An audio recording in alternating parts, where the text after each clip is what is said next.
লীলা স্মরণের বিষয়। ভগবান শ্রীকৃষ্ণের উত্তর গোষ্ঠ লীলা। উত্তর গোষ্ঠ বা ফেরা গোষ্ঠ। দেখুন বাবা, আপনারা হচ্ছেন পরম বৈষ্ণব। আপনাদের মতো বৈষ্ণব প্রাণে আনন্দ দেবার মতো কোনো যোগ্যতাই আমার মধ্যে নাই।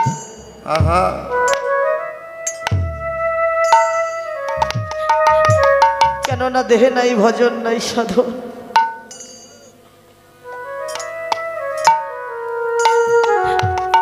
হৃদয়ে নেই শুদ্ধ একটু প্রেম ভক্তি।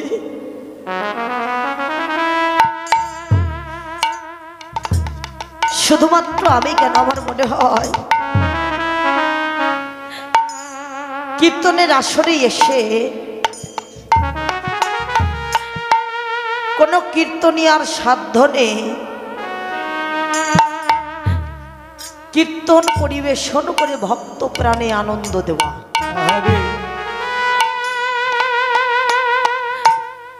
যদি না ভক্তের কৃপা হয়, যদি না মহাপ্রভুর কৃপা হয়। হরিবল হরিবল। ঠিক এই কথাটা শ্রী রাই রামানন্দ একদিন মহাপ্রভুকে বলেছিলেন। গোদাবরীর তীরে যেদিন রাই রামানন্দের সঙ্গে আমার মহাপ্রভুর সাক্ষাৎ দর্শন হল, প্রভু রাই রামানন্দকে বললেন, রামানন্দ, কৃষ্ণ কথা তো বড় মধুর কথা, তবে কৃষ্ণ কথা মধুর কথা, এই কথাটা যদি হয় ভক্তবদনে, তাহলে সেই কথাটা নাকি আরো মধুর হয়ে যায়। ও রামানন্দ, আজ আমার অন্তরের বাসনা, আমি তোমার মতো ভক্তের বদনে দুটি কৃষ্ণ কথা শ্রবণ করতে চাই।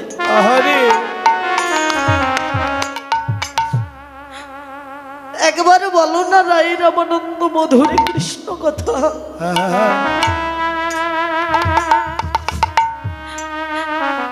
রাই রামানন্দ বললেন, প্রভু, তোমার গুণকীর্তন বলবার মতন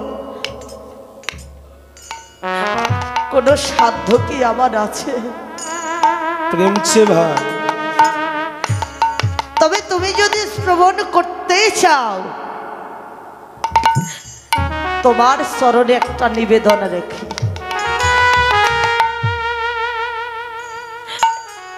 তুমি যদি শ্রবণ করতেই চাও, কৃপা করে তুমি হও মোর মুখে বক্তা। হরিবল হরিবল। তুমি নিজে কৃপা করে আমার মধ্যে প্রবেশ করো।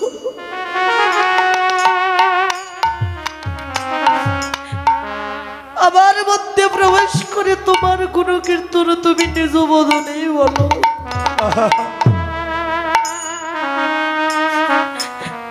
আর তুমি নিজে হও শ্রোতা। তাকিয়ে দেখো, আজ এখানে অনন্ত কোটি বৈষ্ণবের আগমন হয়েছে। একবার তুমি ওই বৈষ্ণবের হৃদয় মন্দিরে প্রবেশ করো। বৈষ্ণবের হৃদয় মন্দিরে প্রবেশ করে, হে বান্ধব, তোমার গুণকীর্তন তুমি নিজ গুণে নিজে।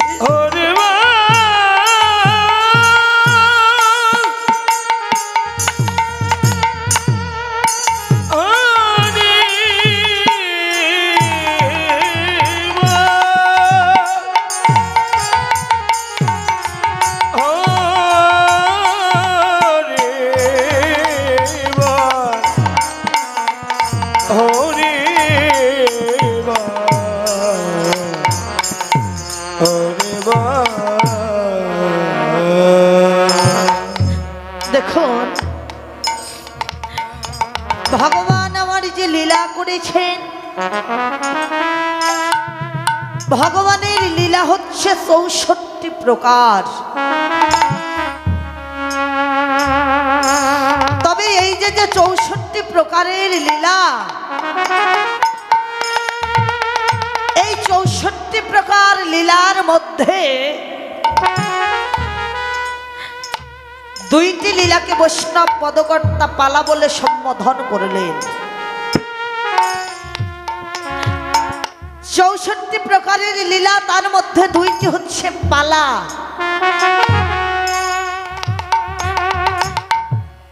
সেই পালা দুইটি কোন কোন পালা বাবা? একটি হচ্ছে গমন গোষ্ঠ, একটি হচ্ছে গমন গোষ্ঠ আসার পালা, আরেকটি এখনকার যে বিষয় উত্তর গোষ্ঠ, ফিরে যাওয়ার পালা। একটাই আসা, আরেকটা যাওয়া। তবে বাবা প্রশ্ন হচ্ছে, এই যে আসা আর যাওয়া,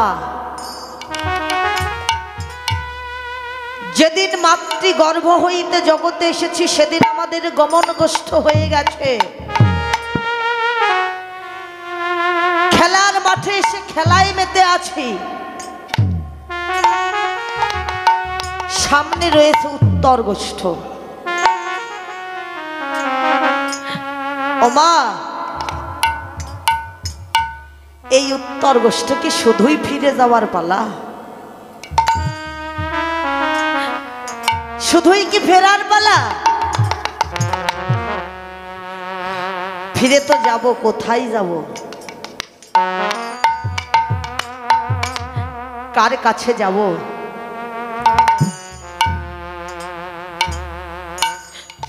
ভজনের যোগ্য জনম পেয়েছিলাম, মানব জনম।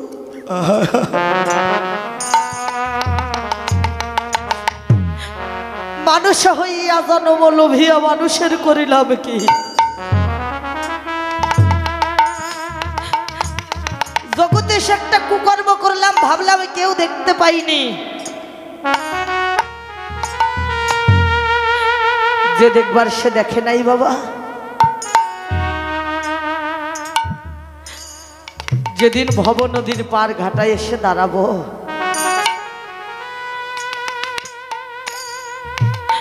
আমার আপনার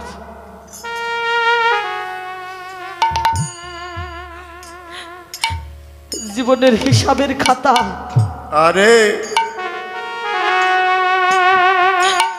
বের করে দিয়ে একে একে প্রশ্ন করবে, কেন গিয়েছিলে জগতে?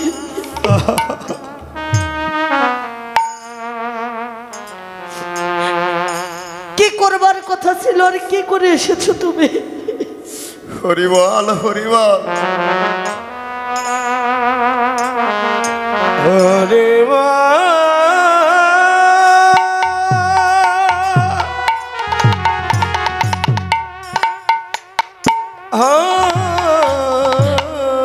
সেদিন একে একে তোমাকে প্রশ্ন করা হবে, উত্তরগুলো তার তোমার দিতে হবে। এটাই বাবা জীবনের উত্তর গোষ্ঠ। সময় থাকতে থাকতে জেনে নাও সেই প্রশ্নের উত্তর।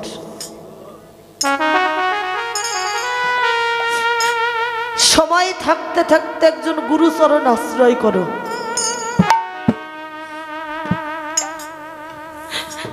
একমাত্র গুরুদেবী তোমায় জানাইয়ে দিতে পারে ভবের বান্ধব হয়ে।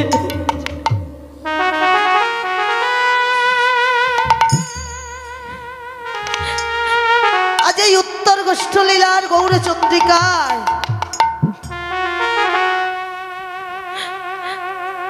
বৈষ্ণব পদকর্তা পদের মধ্য দিয়ে লিপিবদ্ধ করলেন সুরধনির তীরে আজু গৌর কিশোর আহা সহচর গণ মেলি আনন্দে বিভোর।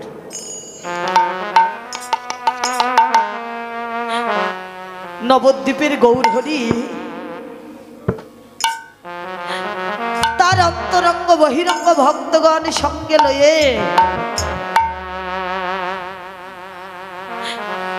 এসে দাঁড়ালেন কোথায়? তপন কন্যা সুরধনী গঙ্গার কোলে। আহা কেন দাঁড়ালেন গো? নদিয়ায় কি কোনো নদ নদীর অভাব ছিল? অন্য কোন নদ নদীর তীরে প্রভু আমার বিভোর হতে পারতেন না?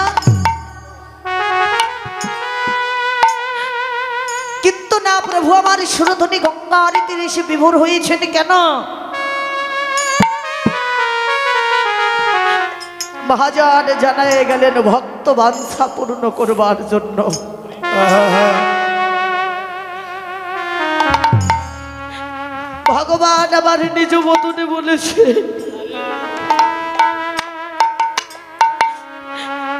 যে যথাবাগ প্রবর্তন্তে মামিকাং শরণং ব্রজ,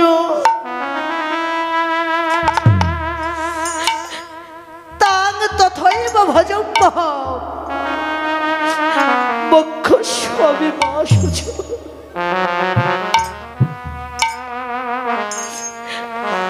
যে আমাকে যেভাবে ভজনা করে, কেউ যদি আমাকে পিতৃজ্ঞানে ভজনা করে আমি তার পিতা,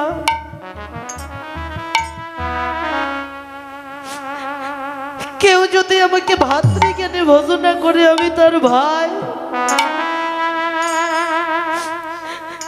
কেউ যদি আমাকে বন্ধু জ্ঞানে ভজনা করে আমি তার বন্ধু, কেউ যদি আমাকে পুত্র জ্ঞানে ভজনা করে আমি তার পুত্র। যে আমাকে যেভাবে ভজনা করে আমি সেভাবেই তার মনোবাঞ্ছা পূর্ণ করি। আহা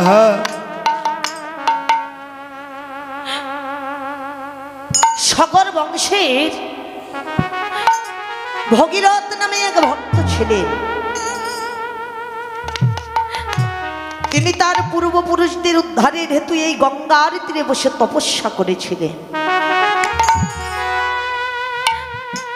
ভগীরথের তপস্যায় গঙ্গা সন্তুষ্ট।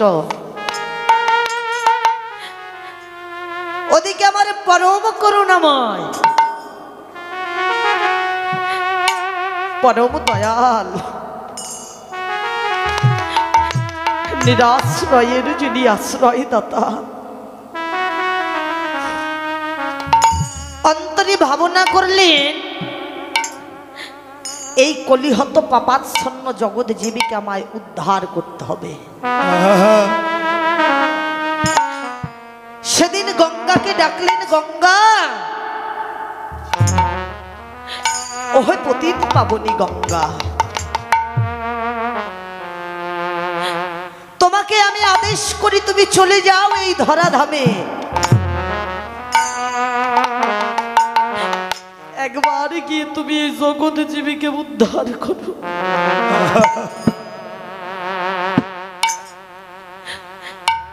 যখনই বললেন গঙ্গা তুমি চলে যাও,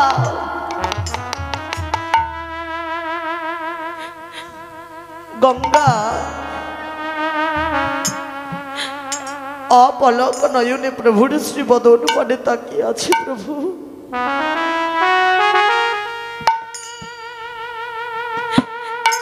একই কথা শোনালে আজ তুমি আমার,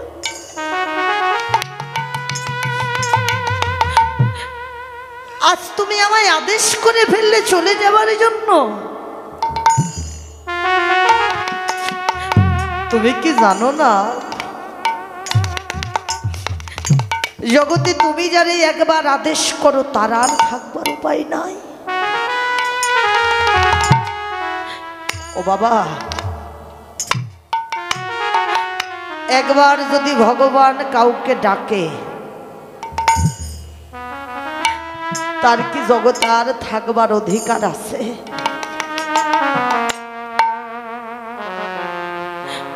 অভিসার লীলায় একটা পদের মধ্যে আছে, ওহে সুন্দরী, তুমি একবার ঝাট করো মনোহর বেশ, সময় হইলে আসি, বাজিবে ওই সংকেত বাসে, সেদিন ধৈর্যের আর না রহিবে। ভগবান যদি কারো প্রতি একবার ডাক দেয়, জগতে তার আর থাকবার অধিকার থাকে না। প্রভু, তুমি যখন আদেশ করেই ফেলেছ, আজ আমি তোমার আদেশেই চললাম।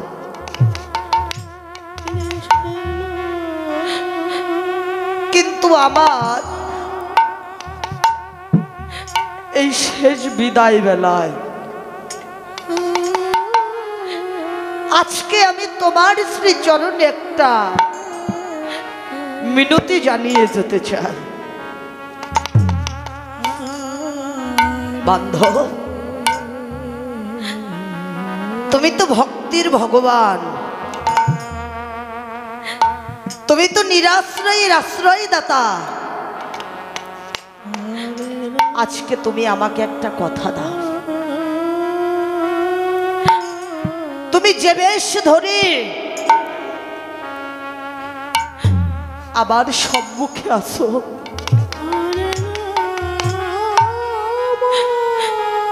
কথা দাও তুমি এই বেশে আবার আমারই দেখা দেবে।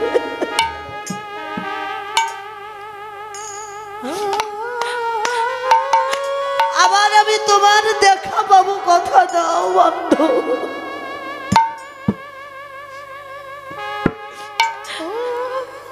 প্রভু বললেন, গঙ্গা, তোমাকে আমি কথা দিলাম, কিন্তু এই বেশে নয়। এই বেশে তুমি আমাকে আর কোনোদিন দেখতে পাবে না। আমি তোমার মনোবাঞ্ছা পূর্ণ করব। তোমার মনোবাঞ্ছা পূর্ণ করব কবে জানো? ওগো সুরধ্বনি,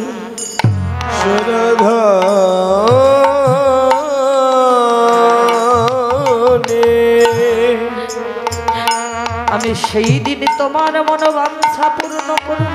পূর্ণ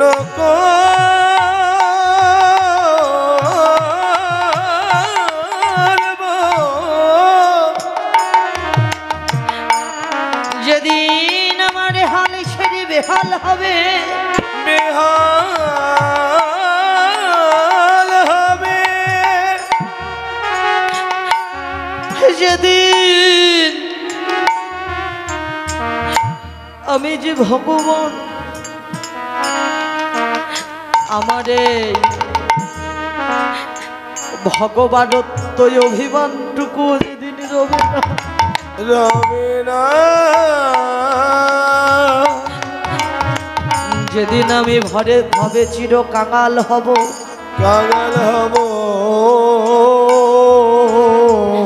সুরধ্বনি, সেই দিন আমি তোমার তীরে কোন বেশে দাঁড়াবো জানো? জানো, সেদিন আমার এই অঙ্গে থাকবে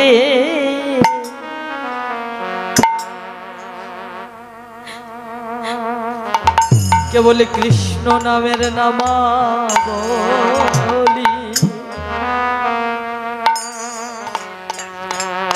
স্কন্ধে থাকবে সেদিন ভিক্ষার ঝুলি।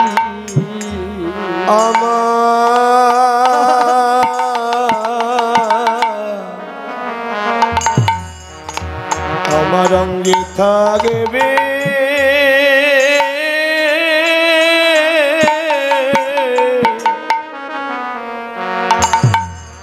কৃষ্ণ নামের নামাবলী। আমার স্কন্ধে স্কন্ধে থাকবে ভিক্ষার ঝুলি আমার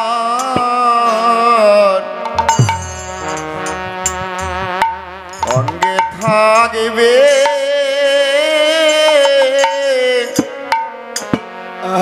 কৃষ্ণ নামের নামা বলি কন্দে থাকবে ভিক্ষার ঝুলি সেদিন অঙ্গে থাকবে কৃষ্ণ নামের নামা বলে স্কন্ধে থাকবে ভিক্ষার ঝোলে বদনে হরি নামে ধনী করে কেঁদে বেড়াইব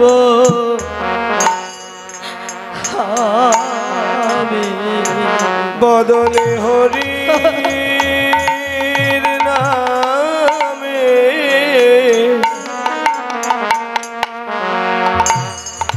নামের ধ্বনি করে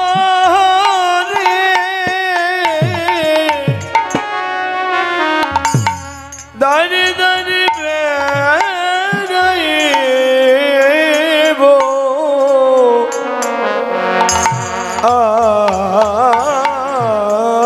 আমি সেদিন হরি নামে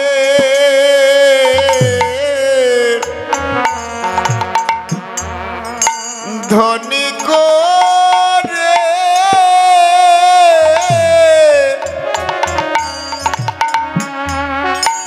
দাঁড়ে দাঁড়ে বেড়াইব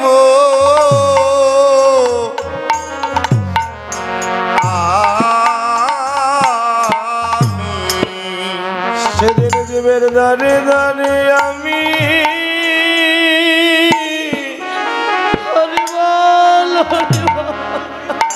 আমি কেঁদে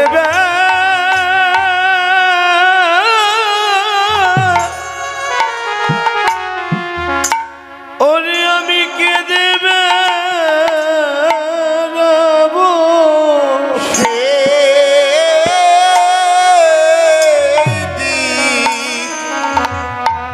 সেদিন জীবের দাঁড়ে দাঁড়ে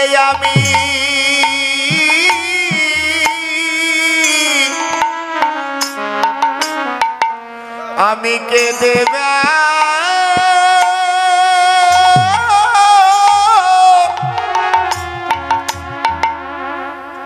আমি কেঁদে বেড়াবো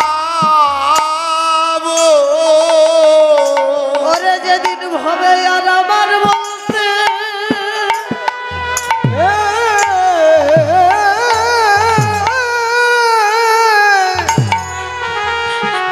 ওরে কেউ না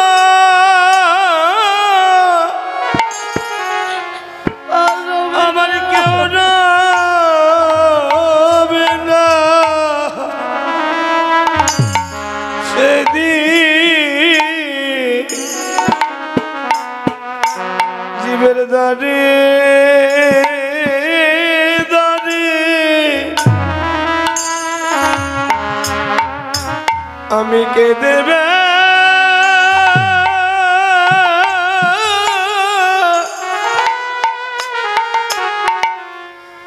ওরে আমি কেঁদে বেড়াবো যেদিন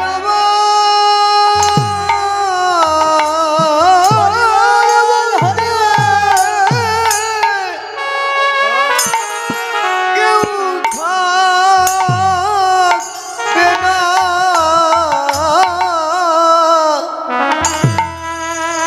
সেদিন জীবের দাঁড়ে দাঁড়ে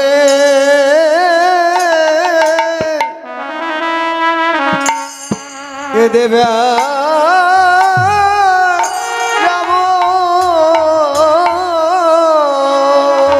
যেদিন এই দেহের মান অভিমান ও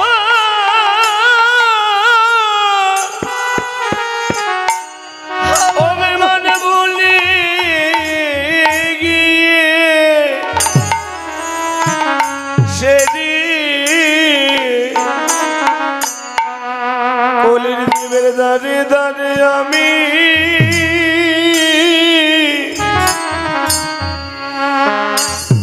আমি কে দেবে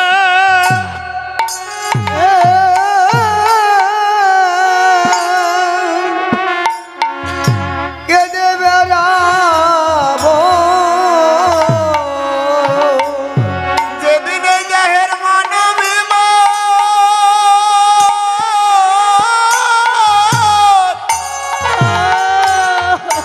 ভুলে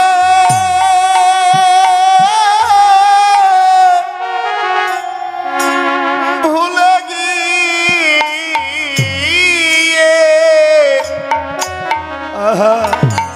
সেদিন জীবের দ্বারে দ্বারে আমি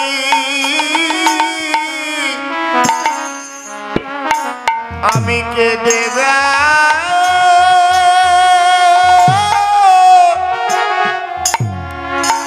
আমি কে দেবে সেদিন ভাবে তোমরা আমার বান্ধব হইও।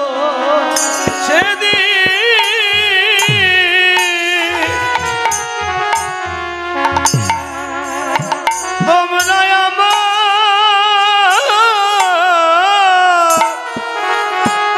প্রাণের বান্ধব হয়ো।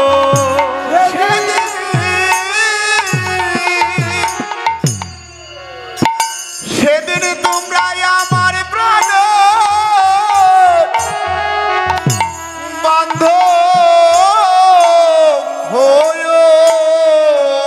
সেদিন তোমরা প্রাণের বান্ধব হলো যেদিন ভাবে আর আমার বলতে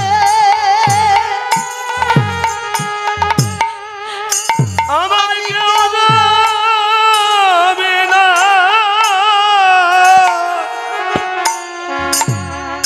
সেদিন তোমরা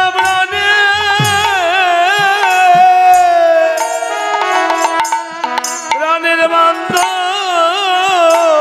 হয়ো। যেদিন আমার বলতে ভাবে কেউ রবে না, সেদিন তোমরা প্রাণে বান্ধব হয়ো। সেদিন আমার বলতে এই যে বাবা, কেউ রবে না, সেদিন তোমরা প্রাণে বান্ধব হয়ো। ওরে ভাবে সেদিন তোমরা বিনা আমার আর কেউ নাই ভাবে। সেদিন